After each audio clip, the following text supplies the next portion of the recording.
Octavio Madariaga vivait depuis 9 ans, comme si sa demeure était une île et son fauteuil roulant, une muraille plus haute que toutes celles qui entourèrent la propriété. Depuis la terrasse du fond, il voyait la petite ville s'étendre au pied de la colline, avec ses toits rouges, ses rues brûlantes et les cloches de l'église qui sonnaient au loin. Il avait assez d'argent pour acheter presque tout, mais il n'avait personne à appeler par son prénom sans avoir l'impression qu'on lui présentait une dette. Socorro, l'employée la plus ancienne, lui servait le petit déjeuner en silence. Laureano s'occupait des rosiers sans élever la voix. Ses enfants, Federico et Estella, appelaient lorsqu'il y avait des papiers à signer. Personne n'entrait dans la maison sans permission. Personne ne touchait au jardin. Personne ne s'approchait trop. C'est pourquoi, lorsque cet enfant apparut sur le mur latéral, avec un genou écorché et un bocal en verre attaché avec un mouchoir, le cri d'Octavio fit s'envoler les oiseaux du citronnier. Qui a ouvert la porte? Personne ne répondit. Socorro sortit de la cuisine, les mains pleines de farine.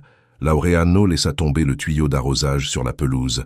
L'enfant, pieds nus, maigre et sérieux, resta debout devant le fauteuil, comme s'il était arrivé à une consultation prévue depuis des semaines. « Vous êtes l'homme qui ne marche pas, dit-il. » Octavio serra les doigts sur les accoudoirs. Il avait 67 ans, les cheveux blancs peignés en arrière et un regard qui avait brisé des affaires entières. Ce regard ne fit aucun effet à l'enfant. « Et toi, qui es-tu » ? « Renato, répondit-il. J'ai 8 ans. Ma grand-mère a préparé ça pour vous. » Il leva le bocal. À l'intérieur, il y avait un liquide vert foncé, épais, avec des feuilles collées au verre. Socorro fit un pas vers lui, inquiète pour son écorchure. Octavio lâcha un rire sec. « Ta grand-mère soigne les millionnaires qui s'ennuient » Renato secoua la tête. « Ma grand-mère ne soigne pas l'argent. Elle soigne les gens. » Laureano baissa les yeux pour cacher un sourire. Socorro se signa sans le vouloir. Octavio, qui ne supportait pas qu'on le provoque, éleva la voix. « Sortez-le d'ici. » Renato ne courut pas.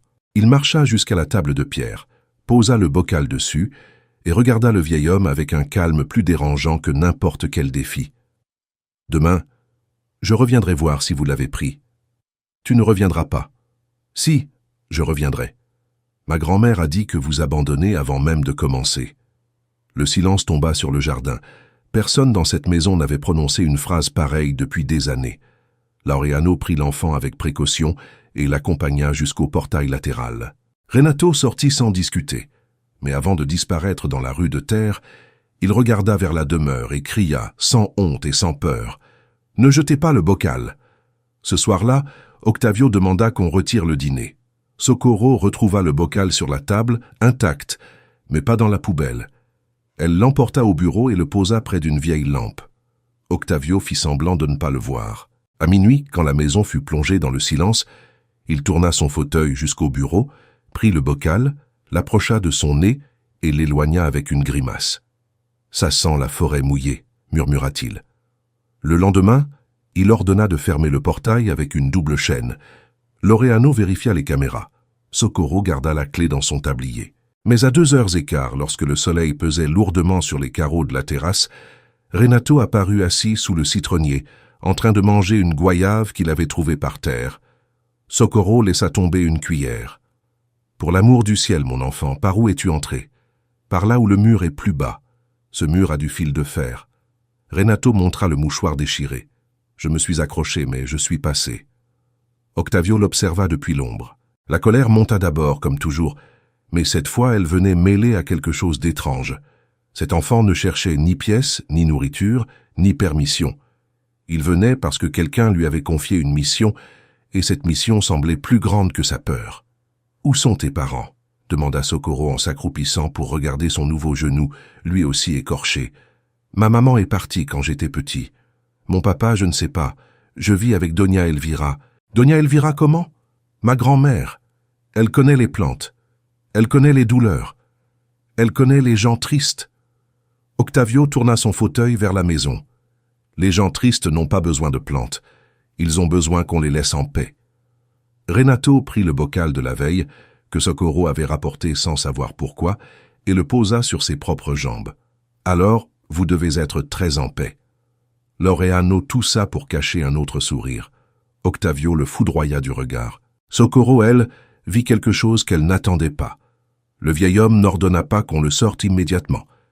Il resta silencieux, comme si la phrase avait ouvert une petite fenêtre dans une pièce fermée. Renato s'assit dans l'herbe et commença à parler. Il raconta que Doña Elvira vivait dans une maison au toit de tôle, qu'elle cousait pour les voisines, qu'elle connaissait chaque feuille du chemin et qu'elle avait envoyé le bocal parce qu'elle avait rêvé d'un homme prisonnier dans une grande maison. Octavio ne répondit pas. Il fit semblant de regarder les hortensias, mais lorsque Renato dit qu'à l'école il lisait de vieilles cartes parce qu'il n'avait pas de nouveaux livres, le vieil homme demanda sans se retourner. « Tu sais lire ?»« Un peu. Mieux qu'avant. Lire un peu, c'est comme marcher un peu.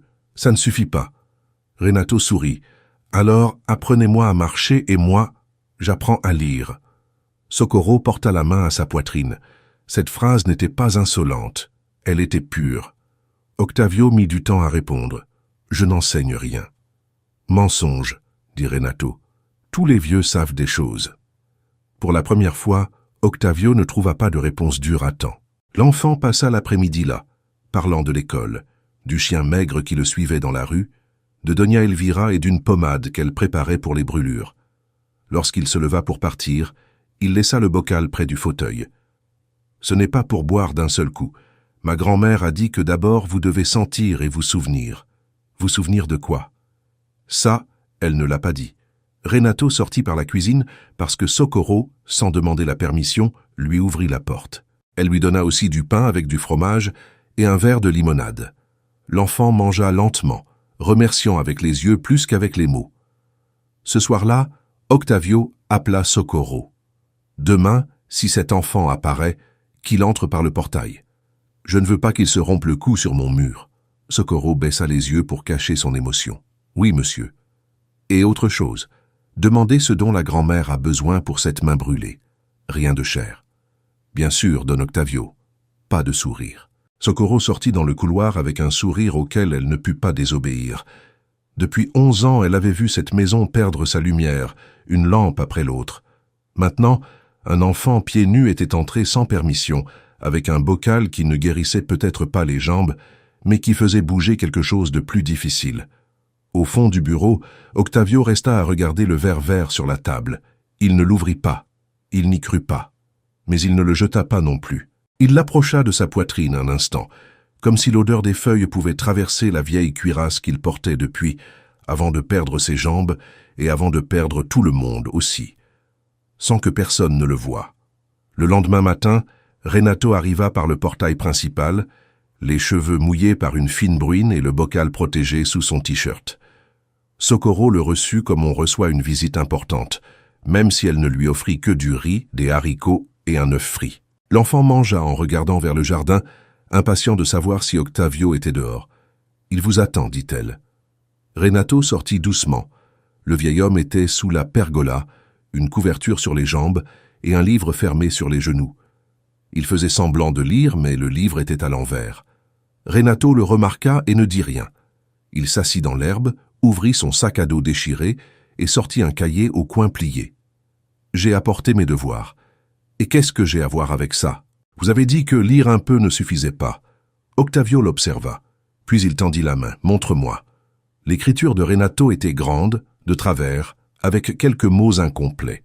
Octavio fronça les sourcils, non pas avec mépris, mais avec une concentration qu'il n'avait pas utilisée depuis longtemps, pour autre chose que la rage. Il corrigea une phrase, expliqua une virgule, lui demanda de répéter une ligne. Renato obéit, la langue entre les dents. Depuis la fenêtre, Socorro vit cette scène impossible. L'homme le plus impatient de la ville apprenant à un enfant à écrire le mot « espoir ». Ça ne s'écrit pas avec un « z », petit morveux, mais ça sonne fort. Tout ce qui est fort n'a pas besoin d'une mauvaise lettre. Renato rit. Octavio faillit en faire autant, mais il se retint. Les jours commencèrent à s'organiser autour de 7 heures. À 2h30, Socorro laissait une assiette dans la cuisine. À 3h, Renato traversait le jardin avec le bocal. À 3h15, Octavio ouvrait un livre ou vérifiait le cahier. Parfois, l'enfant parlait plus qu'il n'étudiait. Il racontait que Doña Elvira vendait des onguents au marché, que certains voisins venaient la chercher lorsqu'ils avaient des douleurs, que d'autres l'appelaient sorcière simplement parce qu'ils ne comprenaient pas les plantes. Octavio écoutait avec le visage dur, Mais chaque après-midi, il mettait plus de temps à ordonner à l'enfant de se taire. Une semaine plus tard, Federico appela. Socorro répondit et pâlit en entendant sa voix. « On m'a dit que mon père reçoit un mineur tous les jours. C'est un enfant connu de la maison, don Federico. Mon père n'a pas d'enfant connu. » Lorsqu'elle raccrocha, Socorro sut que la paix à peine née était menacée. Federico arriva 2 jours plus tard, avec des chaussures brillantes et un dossier noir. Il trouva Renato en train de lire à voix haute près du fauteuil d'Octavio. Qu'est-ce que cela signifie? Octavio ferma lentement le livre. Cela signifie que l'enfant lit mieux que toi quand tu avais 8 ans. Federico ignora la provocation. Il regarda Renato comme on regarde une tache sur une chemise chère. « Va chez toi. » Renato regarda Octavio. Le vieil homme ne baissa pas les yeux. Il reste jusqu'à terminer le chapitre. « Papa, c'est dangereux. Un enfant pauvre qui entre ici, une grand-mère qui vend des remèdes sans autorisation, des employés qui permettent tout. Si la presse l'apprend, tu vas être exposé. J'étais exposé quand mes enfants m'ont oublié. » Federico serra la mâchoire. « Je ne suis pas venu discuter, je suis venu prévenir. Estella et moi voulons une évaluation médicale.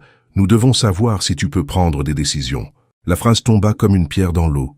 Renato ne comprit pas tout, mais il comprit le ton. Socorro apparut à la porte.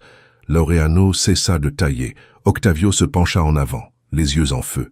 « Tu ne veux pas évaluer ma tête, tu veux compter mes pièces. » Federico rangea le dossier sans répondre. Avant de partir, il dit à Socorro qu'elle serait responsable si l'enfant franchissait à nouveau le portail. Ce soir-là, Octavio ne dîna pas. Renato n'apparut pas non plus le lendemain, parce que Doña Elvira, avertie par Socorro, voulut d'abord comprendre l'ampleur du problème. Le 3e jour, l'enfant revint avec sa grand-mère. Doña Elvira entra dans la demeure sans s'émerveiller devant le marbre ni les tableaux. Elle avait 61 ans, des mains marquées par le travail et des yeux qui ne demandaient pas la permission.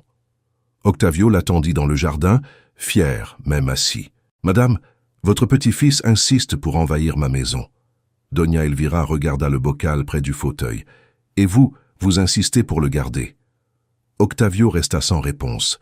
Renato sourit, mais sa grand-mère lui toucha l'épaule pour qu'il se calme. « Je n'ai pas envoyé mon petit-fils pour demander quoi que ce soit, dit-elle.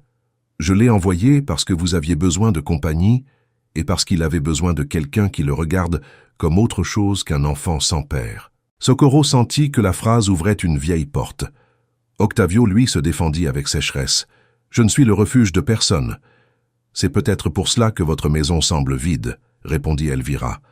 La conversation aurait pu se terminer là, avec des cris et des expulsions. Mais Octavio ne cria pas. Il appela Ferreira, son ancien avocat, et demanda un document simple. Autorisation de visite, transport sécurisé, alimentation et règles claires. Ferreira arriva cet après-midi-là. Surpris de voir le vieil homme intéressé à protéger quelqu'un, Doña Elvira lut chaque ligne avant de signer. « Mon petit-fils n'est pas un divertissement. Et moi, je ne suis pas un saint, » dit Octavio. « Nous sommes prévenus. » À partir de ce jour-là, Renato entra officiellement. Et autre chose commença aussi. Bruno, le kinésithérapeute qu'Octavio avait renvoyé 3 fois, reçut un appel inattendu. « Je veux reprendre les séances, » dit Octavio. « Reprendre ou me disputer jusqu'à me mettre dehors.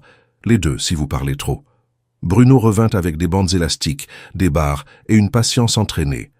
Renato assistait depuis l'herbe, comptant les répétitions avec solennité. Au début, Octavio ne bougeait que les bras et tirait les jambes, respirait dans la douleur. Après 10 jours, il réussit à lever le pied droit à peine d'un doigt du sol. Renato cria comme s'il avait vu un navire arriver de l'autre côté du monde. Il a bougé, n'exagère pas, mais il a bougé. Octavio regarda son propre pied, pâle, tremblant, presque étranger. Quelque chose en lui aussi bougea. Ce n'était pas la foi dans les herbes, ce n'était pas la foi dans les médecins. C'était une honte nouvelle d'abandonner devant un enfant qui ne savait pas abandonner. L'amélioration, cependant, attira les regards. Une voisine vit le chauffeur emmener Renato. Un pharmacien raconta que la demeure achetait des pansements pour Doña Elvira. Un journaliste local appela la maison. Et Federico réapparut, cette fois avec Estella et une avocate. Ils apportaient une ordonnance temporaire pour évaluer la capacité d'Octavio. Renato était dans la cuisine lorsqu'ils arrivèrent. Socorro le cacha derrière le garde-manger, mais l'enfant entendit des voix dures, des mots comme risque, influence, patrimoine. Puis il entendit le nom de sa grand-mère. Madame Elvira utilise des préparations sans contrôle, dit l'avocate. Le mineur remet des substances à Monsieur Madariaga. Octavio frappa la table de la paume. Ce bocal ne décide pas pour moi. Le juge envoyé par le tribunal demanda de la prudence. Jusqu'à nouvelle décision, Renato n'entrerait pas dans la propriété. Socorro dut le lui dire à la porte. L'enfant serra le bocal contre sa poitrine. Il est fâché contre moi? Non, mon amour, il est triste. Renato s'assit sur le trottoir et attendit jusqu'à la tombée de la nuit. À l'intérieur, Octavio regarda par la fenêtre, sans permettre à personne de le voir pleurer. Cette nuit-là, le bocal vert resta sur son bureau comme une clé sans porte encore. La maison recommença à sembler immense. Ferreira réunit des documents, des témoignages, et l'enveloppe d'argent que Federico avait offerte à Elvira. Le juge annula l'interdiction. Renato revint en courant dans le jardin. Octavio l'embrassa maladroitement, et quelques semaines plus tard marcha 5 pas avec le déambulateur pendant que l'enfant comptait en pleurant de joie. Alors, Elvira révéla la vérité. Luciana, la mère de Renato, était la fille d'Octavio. L'ADN confirma tout. Federico perdit de sa force. Estella demanda pardon en silence. Le jour de l'anniversaire de Renato, le jardin se remplit de voix. Octavio garda le bocal vert et dit « Il n'a pas guéri mes jambes. Il a ouvert ma vie pour toujours et mon cœur aussi. »